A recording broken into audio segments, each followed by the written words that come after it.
జరిగిన స్థానిక సంస్థ ఎన్నికల్లో కొరుట్ల నియోజకవర్గంలో మీరందరూ చూసినారు. అత్యధిక స్థానాలను కాంగ్రెస్ పార్టీ కైవసం చేసుకుంది. ముఖ్యంగా మేజర్ గ్రామ పంచాయతీలు నియోజకవర్గంలో అత్యంత ఓట్లు ఉన్న ఐలాపూర్ గ్రామం, దాదాపు 6,900 ఓటర్స్ ఉన్న ఐలాపూర్ను కాంగ్రెస్ పార్టీ 571 ఓట్ల మెజార్టీతోటి కాంగ్రెస్ పార్టీ కైవసం చేసుకుంది. బండలింగాపూర్ లాంటి పెద్ద గ్రామ పంచాయతీ గత 15 సంవత్సరాల నుంచి కూడా మాకు అక్కడ సర్పంచ్ లేకుండే. బండలింగాపూర్ రెండో అతిపెద్ద గ్రామ పంచాయతీ, దాన్ని కూడా కాంగ్రెస్ పార్టీ కైవసం చేసుకుంది. అదేవిధంగా వెల్లుల్లా మూడో అతిపెద్ద గ్రామ పంచాయతీ, మరి ఆ గ్రామాన్ని కూడా కాంగ్రెస్ పార్టీ కైవసం చేసుకోవడం జరిగింది. దాదాపు మేము 49-78లో 49 స్థానాలు మెజార్టీ 49 స్థానాలను ఇండిపెండెంట్లో కాక 49 స్థానాలను కాంగ్రెస్ పార్టీ కైవసం చేసుకున్నది. ఇది స్పష్టంగా ఇదొక నిదర్శనం. గత 2 సంవత్సరాల నుంచి వెళ్ళి కాంగ్రెస్ పార్టీ సంక్షేమ పథకాలకు, మరి 10 సంవత్సరాల నుంచి వెళ్ళి వాళ్ళ అధికారంలో ఉండి అరాచకం చేసిన దానికి, టీఆర్ఎస్ పార్టీ అరాచకం చేసిన దానికి ఇది ఒక నిదర్శనంగా ప్రజలు భావిస్తూ ఉన్నారు. అందుకే ఇవాళ కాంగ్రెస్ పార్టీకి పట్టం కట్టడం జరిగింది. కొన్ని గ్రామాల్లో రసవత్తరంగా పోటీ జరిగింది. ముఖ్యంగా తిమ్మాయిపల్లి అనే గ్రామం బీసీ ఒక తల్లి కూతుర్ల మధ్య పెద్ద ఎత్తున హోరాహోరీ పోటీ జరిగింది. తల్లి పక్షాన బీఆర్ఎస్ పార్టీకి ఎమ్మెల్యే సంజయ్ గారు ప్రచారం చేశారు.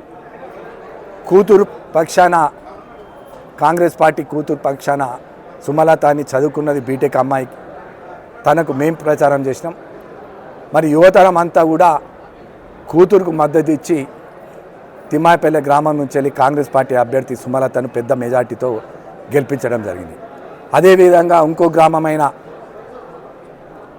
గోదూరు తిమ్మాపూర్ ఇబ్రాహీంపట్నం మండలంలో మామ అల్లుళ్ళ మధ్య జరిగిన పోటీ, అది కూడా ఇద్దరు కాంగ్రెస్ పార్టీ అభ్యర్థులే అయినప్పటికీ మరి అక్కడ శ్రవణ్ అని మరి అల్లునికి అదృష్టం వరించడం జరిగింది.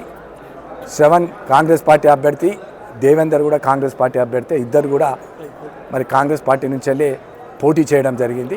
దాంట్లో శ్రవణ్ మెజార్టీతో గెలవడం జరిగింది.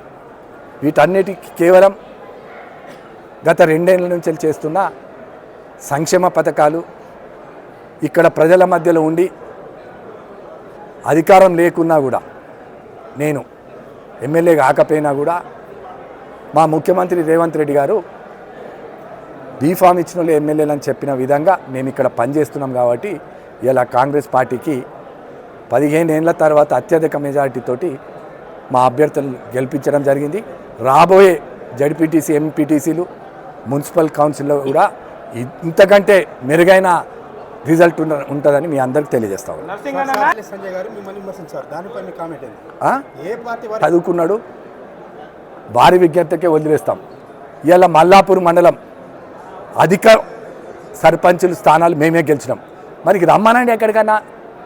ఇలా ఇబ్రాహీంపట్నం ఉంది, అత్యధిక స్థానాలు మేమే గెలిచినాం.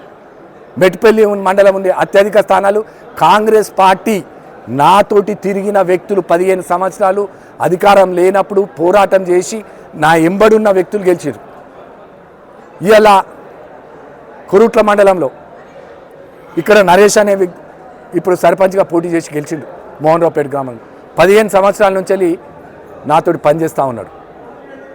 ఇవాళ పెద్ద మెజార్టీతో అక్కడ గెలిచిండు. ఎవ్వరు గెలిచినా కూడా మొత్తం గత 15 సంవత్సరాల నుంచి మా ఎంబడి ఉన్న వాళ్ళు కూడా ఇక్కడ గతంలో బండలింగాపూర్ ఇక్కడ ప్రతి కార్యకర్త కాంగ్రెస్ కష్టపడి ఇలా కాంగ్రెస్ అభ్యర్థిని గెలిపించడం జరిగింది. ఆత్మనగర్ విజయ్, ఇట్లా చాలా ఉన్నాయి.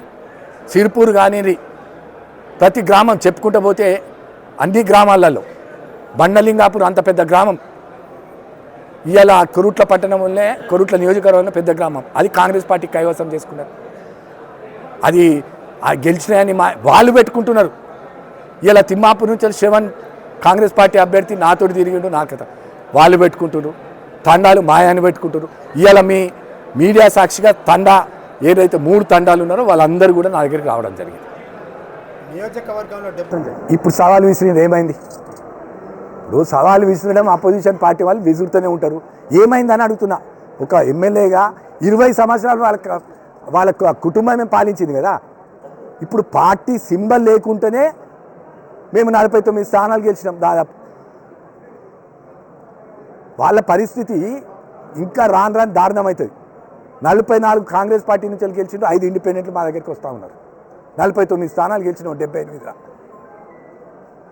ఇంకెక్కడ ఉన్నది వాళ్ళకి స్థానం? ఎక్కడ ఉన్నది? టీఆర్ఎస్ పార్టీ స్థానం ఉనికి కోల్పోతూ ఉన్నది. ఇంకా గ్రామాల్లో వాస్తవం చెప్పాలంటే కొంత బీజేపీ మెరుగైంది. ఎస్, బీజేపీ పార్టీకి యువత ఉన్నది, కొంత మెరుగైనాయి. కొన్ని సీట్లు కూడా వాళ్ళు కూడా గెలుచుకున్నారు. సో ఖచ్చితంగా కౌన్సిల్ గెలుస్తాము, 2 ఇక్కడ ఉన్న కౌన్సిల్ గెలుస్తాం, జెడ్పీటీసీలు గెలుస్తాం. వాళ్ళు అదే భ్రమలో ఉండాలని మేము కూడా కోరుకుంటున్నాం. ఎందుకంటే వాళ్ళు అట్లుంటేనే మేము గెలుస్తుంటాం. వాళ్ళు ఇప్పుడు గెలుస్తాం అనే చోట్ల తిరిగిండు. తిమ్మాయిపల్లి గ్రామంలో 2 మాజీ ఎమ్మెల్యే విద్యాసారోగ్య తిరిగిండు, ఇప్పుడు ప్రజెంట్ ఉన్న సంజయ్ తిరిగిండు, పోటాపోటీగా తిరిగాడు. ఏమైంది అక్కడ? కూతురు గెలిచింది పాపం, తల్లి నిల్చుడబెట్టిండు. సో ఇలాంటి పరిస్థితి రాబోయే నెక్స్ట్ ఎలక్షన్లలో కూడా ఇదే రిజల్ట్ ఉంటుంది. ఇంకా బ్రహ్మాండమైన రిజల్ట్ కాంగ్రెస్ పార్టీకి వస్తుంది. ఎందుకంటే మేము చేస్తున్నాం పనులు. ప్రజలు వట్టిగా ఓట్లేయరు. ఎందుకు వేస్తారండి? పనులు చేసినాం కాబట్టి ప్రజలు ఓట్లు వేసినారు మాకు. మీ నాయకుడు ఎవరు జోకరో ఇక అవన్నీ మనం ఇప్పుడు మాట్లాడుకున్న అవసరం. నేను కడియం శ్రీహరి గారి గురించి మాట్లాడాలి. ఇప్పుడు విమర్శిస్తేనే పెద్ద నాయకులం అనుకుంటే అది చాలా తప్పు. నేను ఎవరిని విమర్శించాను. నేను ఇప్పుడున్న స్థానిక ఎమ్మెల్యే గురించి విమర్శించిన పార్టీ పరంగా మాట్లాడినా, అది పర్సనల్గా అది మీ వ్యక్తిగతం. కానీ ఆ స్థాయి నాయకులు మాట్లాడితే బాగుంటుంది.